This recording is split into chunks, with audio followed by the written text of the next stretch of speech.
New York City, Polo Grounds, May 18, 1947.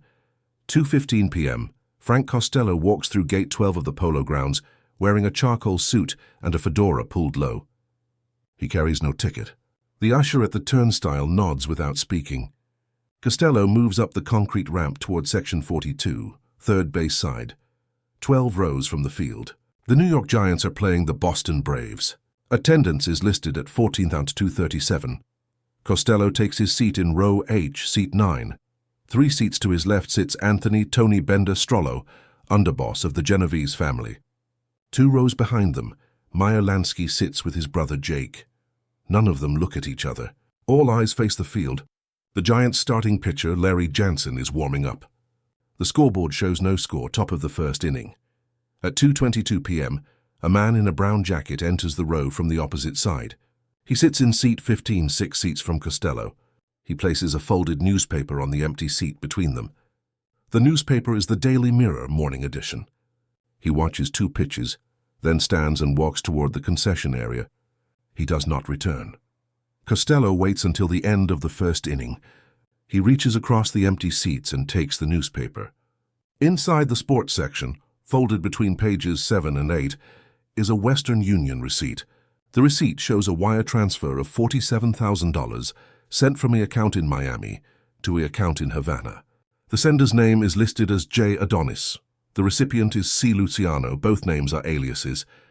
The date on the receipt is May 16, 1947. This transaction represents a payment for a shipment of heroin that arrived in New York harbor 4 days earlier aboard a freighter called the SS Statendam.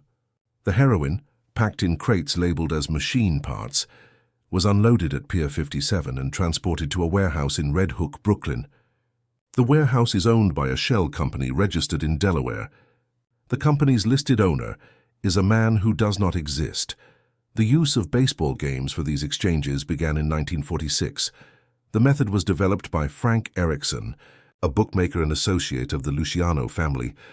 Erickson recognized that large public gatherings provided natural cover for meetings that would otherwise attract surveillance.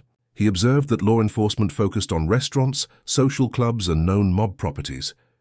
Baseball stadiums, with their crowds and multiple entry points, offered anonymity. The first documented use occurred on June 12, 1946, at Ebbets Field in Brooklyn. Erickson passed a ledger containing betting records to Albert Anastasia during a Dodgers game against the Cincinnati Reds. The exchange took place in Section 8 during the 7th inning stretch. No law enforcement observed the meeting. The method was refined over the following months. By 1947, the system had become standard practice.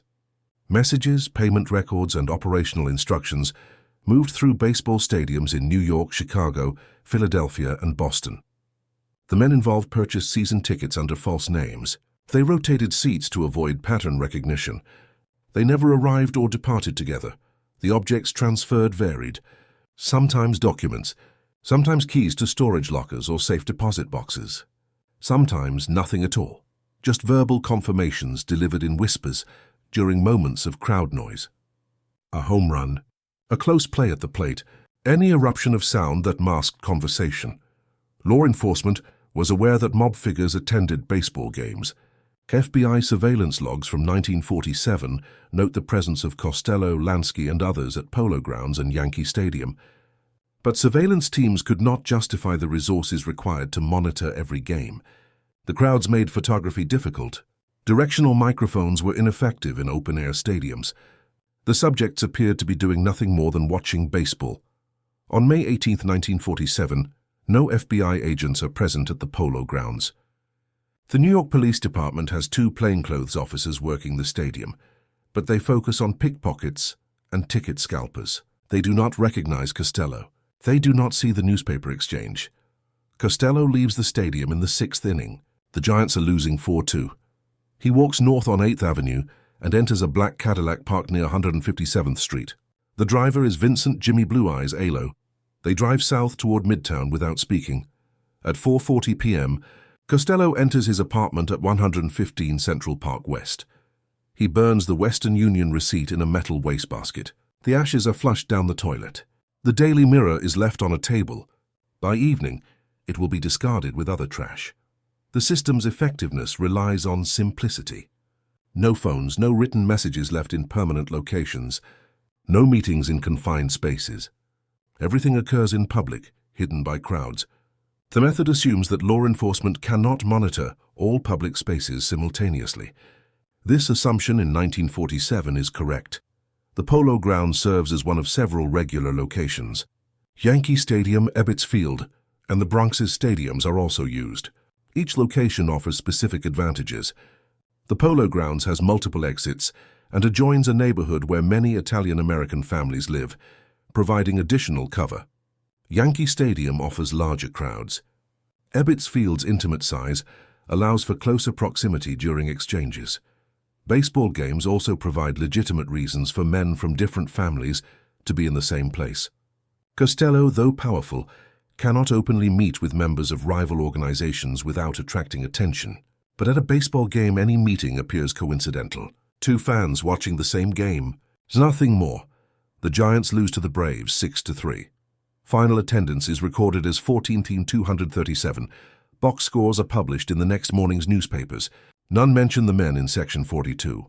None describe what moved between the seats. Chicago, Wrigley Field, July 8, 1948, 1:05 p.m. Paul the waiter. Rika sits in Section 223, upper deck, first base side. The Cubs are playing the St. Louis Cardinals. Temperature is 86 degrees. Rika wears sunglasses and a short-sleeved shirt. He drinks a Coca-Cola from a paper cup. In his right hand, he holds a scorecard and a pencil. At 1:18 p.m., Murray the Camel Humphreys sits down 3 seats away. Humphreys is a fixer for the Chicago outfit, responsible for political bribes and union infiltration. He orders a hot dog from a vendor. He does not acknowledge Rika. In the 3rd inning, with the Cubs batting, Rika marks his scorecard. The notation appears to record the result of a play, 6-3 putout, but the actual play was a fly ball to center field. The notation is incorrect. It is also a signal. Humphreys glances at the scorecard during the next pitch. He sees the notation. He understands that a labor negotiation scheduled for the following week has been approved by higher authority. The incorrect scoring is deliberate. Correct marks would mean proceed. Incorrect marks mean delay. No marks mean cancel. This code system was developed in 1947 by Jake Greasy Thumb Guzik, the outfit's financial manager. Guzik recognized that scorecards, universally present at baseball games, could carry information without arousing suspicion. The marks appeared to be nothing more than a fan tracking the game. The code is simple. Correct scoring indicates positive confirmation. Incorrect scoring indicates negative or delay. Specific incorrect marks correspond to specific messages. A strikeout marked as a walk means change location. A single marked as a double means payment received. A fly out marked as a C. Ground out means increase amount. Only members of the outfit's senior leadership know the complete code.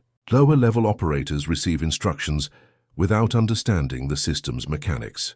This compartmentalization limits exposure if someone is arrested or becomes an informant. By 1948, the Cubs and White Sox stadiums in Chicago are used regularly for these communications. The outfit's control over Chicago makes the city particularly suitable. Police commanders are on the payroll. Judges receive cash payments. Surveillance is minimal, and when it occurs, often compromised in advance. On July 8, 1948, no law enforcement monitors Wrigley Field for organized crime activity. The Chicago Police Department's intelligence unit has 4 detectives assigned to mob surveillance. All 4 are working other locations. The FBI's Chicago field office has noted Rika's attendance at baseball games in previous reports, but no action has been taken. Rika and Humphreys do not speak during the game. Humphreys leaves in the 7th inning. Rika remains until the final out. The Cubs win 7-4. Rika's scorecard is left on his seat. A cleanup crew collects it with other trash after the game. It is thrown away. The labor negotiation referenced in the signal involves Teamsters Local 710. The outfit is attempting to install a controlled official as the local's secretary-treasurer.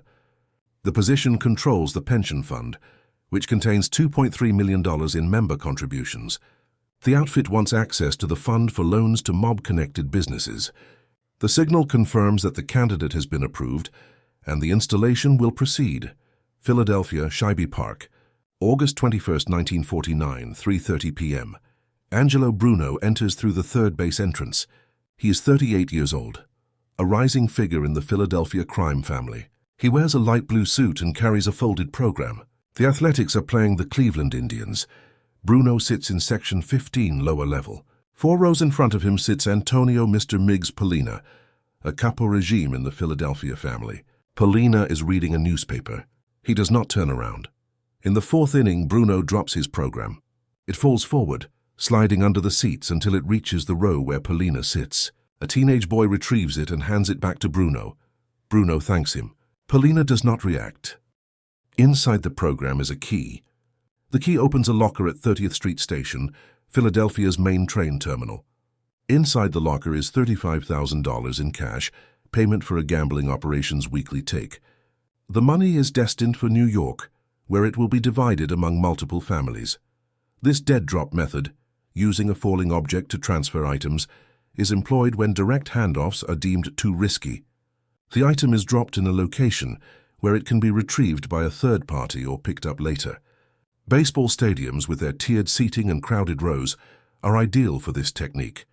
Bruno's use of the method in Philadelphia represents an adaptation of the New York model. By 1949, mob families across the country are aware of the baseball stadium technique. Information about the method spreads through direct communication and through released prisoners who observed it before incarceration. The program remains on the ground for 11 minutes. During the 7th inning stretch, Polina stands and moves toward the concession area. He steps on the program as he walks. When he reaches the concourse, he bends down to tie his shoe. He picks up the program. He places it inside his jacket. He buys a beer and returns to his seat.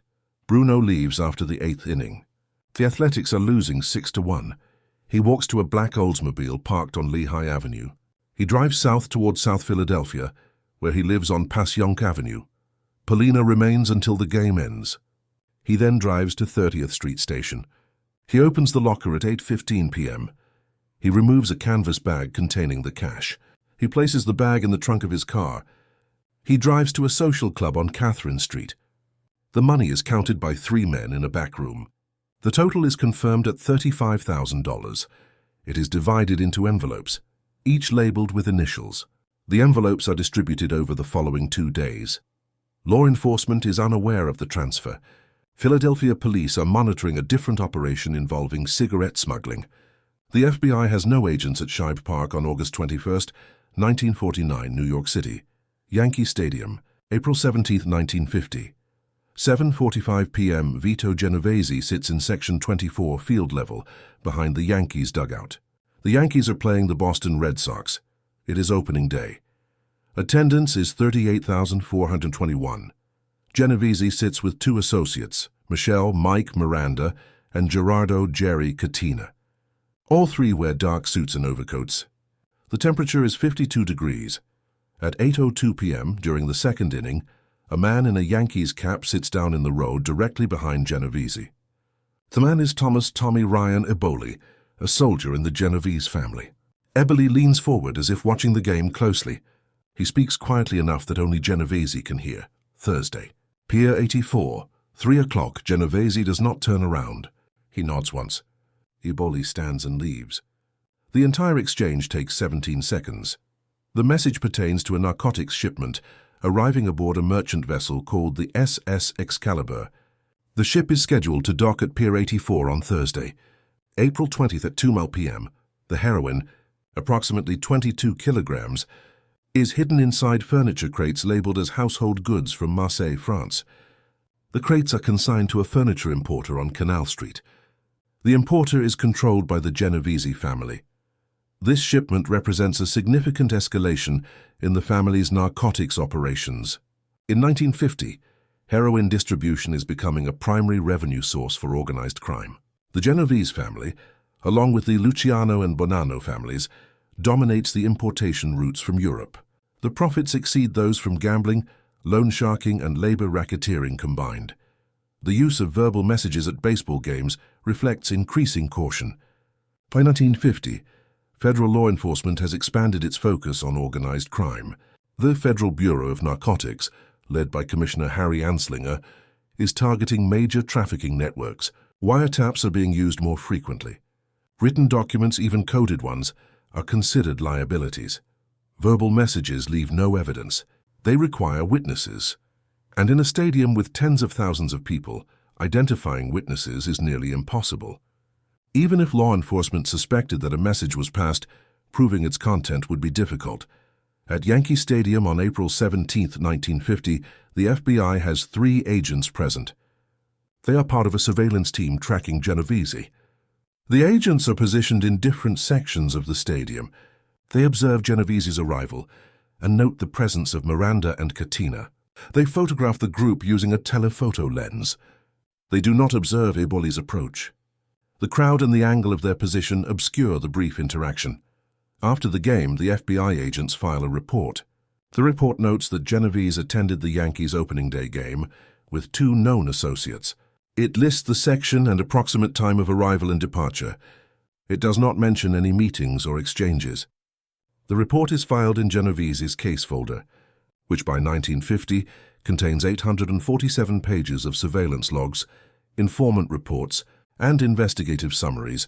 The SS Excalibur arrives at Pier 84 on April 20, 1950.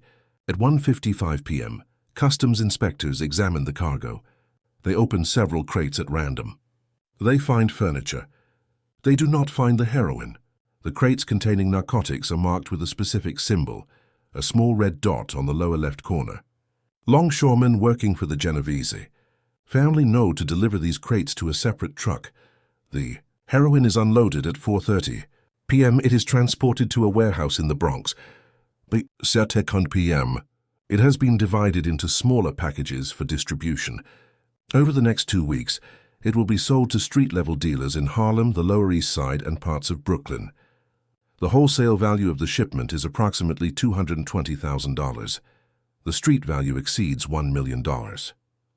Boston, Fenway Park, June 5, 1951, 2:10 p.m.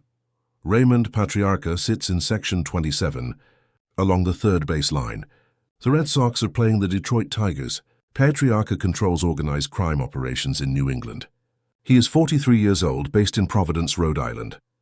He makes regular trips to Boston for business and to attend Red Sox games. Sitting 4 seats away is Joseph Joe Lombardo, a bookmaker and loan shark operating in Boston's North End. Lombardo handles sports betting for the Patriarca organization. He collects debts and delivers payments to higher-ranking members. In the 5th inning, Lombardo moves to the empty seat next to Patriarca. He speaks in Italian. The conversation lasts less than 1 minute.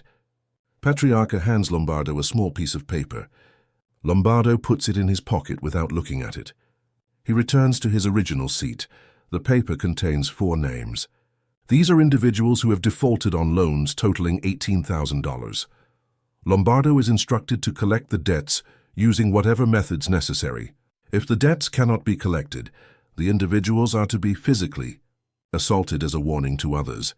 This type of operational instruction is common at baseball games by 1951.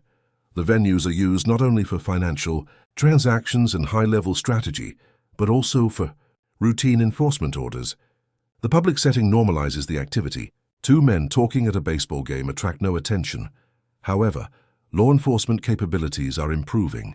The FBI has increased its personnel assigned to organized crime investigations. The use of informants is expanding. Surveillance technology, including better cameras and recording devices, is being deployed. On June 5, 1951, at Fenway Park, a Boston police detective named Edward Quinn is present. Quinn is off duty, but has been tasked by his supervisor to observe Patriarca whenever possible. Quinn is seated in Section 30, with a clear view of Patriarca's location. He watches Lombardo move seats and speak with Patriarca. He notes the time in the section. He cannot hear the conversation. He does not see the paper exchange. Quinn files a report with the Boston Police Intelligence Unit. The report states that Patriarca attended a Red Sox game and had contact with a known associate. It recommends continued surveillance. The report is forwarded to the FBI's Boston field office. It becomes part of a growing file on Patriarca's activities. New York City, FBI Field Office, 26 Federal Plaza, November 14, 1957, 9:20 a.m. Special Agent James Kelly reviews surveillance photographs from the previous baseball season. The photographs show Frank Costello, Meyer Lansky, Vito Genovese, and Carlo Gambino at various stadiums in New York. Kelly has been assigned to the FBI's organized crime unit since 1954. He has spent 3 years attempting to document mob activities at public venues. Kelly's supervisor, Special Agent in Charge John Malone, enters the office. Malone has just returned from a briefing in Washington regarding the Appalachian meeting, a gathering of organized crime figures discovered by state police in upstate New York 3 days earlier. On November 14, 1957, 58 men were detained. The meeting exposed the national scope of organized crime. Malone instructs Kelly to prepare a comprehensive report on mob use of public venues for communications. The Appalachian meeting has created pressure for the FBI to demonstrate its knowledge of organized crime operations. Director J. Edgar Hoover, who previously downplayed the existence of a national crime syndicate, is now under scrutiny from Congress and the press. Kelly's report, completed on December 3, 1957, runs to 47 pages. It documents 23 separate occasions between 1954 and 1957, when known mob figures were observed at baseball games in New York. The report notes patterns: frequent attendance by specific individuals, seating in particular sections, brief contacts with other attendees. The report concludes that baseball stadiums are likely being utilized for the exchange of information and coordination of criminal activities.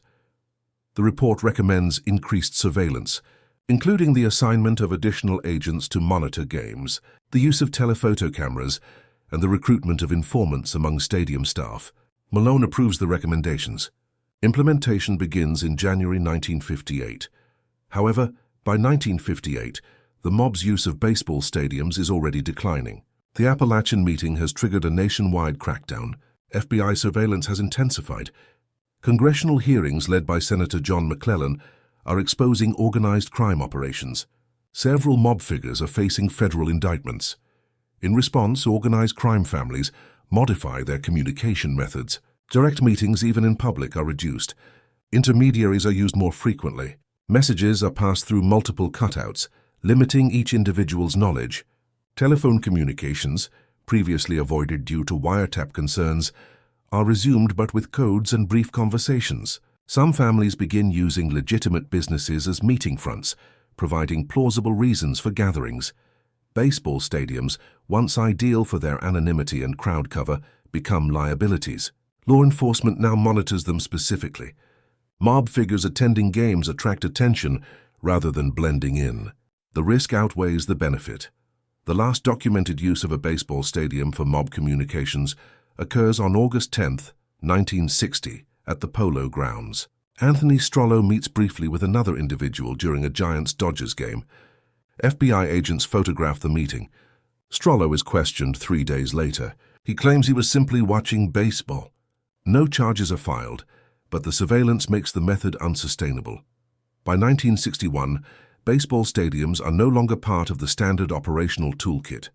The technique, which operated effectively from 1946 to 1960, becomes a historical footnote in law enforcement files. The success of the method during its operational period is evident in the lack of prosecutions directly resulting from stadium-based communications. No indictments cite evidence gathered at baseball games. No wiretaps capture conversations about the technique. No informants provide detailed testimony about the codes or procedures.